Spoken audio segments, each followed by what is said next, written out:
دختریم اگه دکتر صاحب اگه دانه بود در شکم ازی از خاطر از ولایت بامیان آمدیم اینجا چی کردیم که چند روز بستر کردیم. بله در شفاخانه دولتی خالی شیم، در شفاخانه شخصی بریم بسیار از این زیاد بالا میکنه.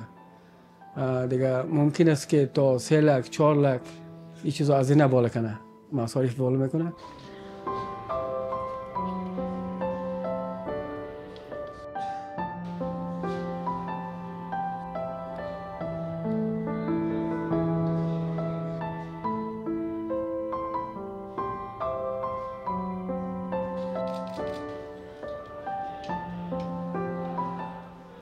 فقط یکی از جمله عوامل خطریش اگر ما شما در وطن خود در کشور افغانستان ایرش حس کنیم، این جنگای 40 ساله‌ای که در اینجا بود، چون در اینجا بسیاری از مواد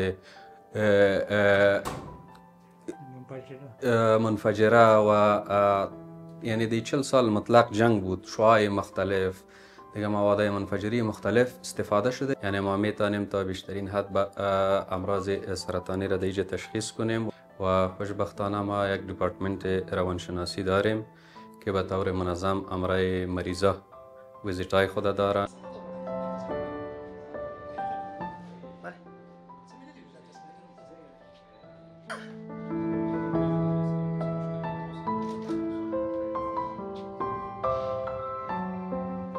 ما در یک سال گذشته 39889 اینفلو پیشنت داریم و باز ما در 4 زون ها عالی شفاخانه اکتیو داریم و در کل افغانستان روزانه از 500 تا 800 او پی دی مریضا داریم در کل افغانستان و در این سنتر از او 300 تا 400 میرسه.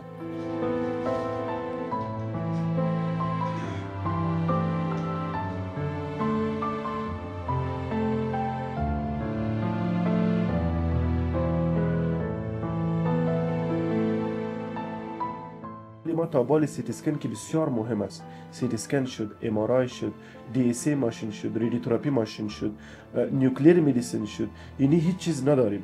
حتی ما خوب صحیح عملیات خانه های مجهز نداریم.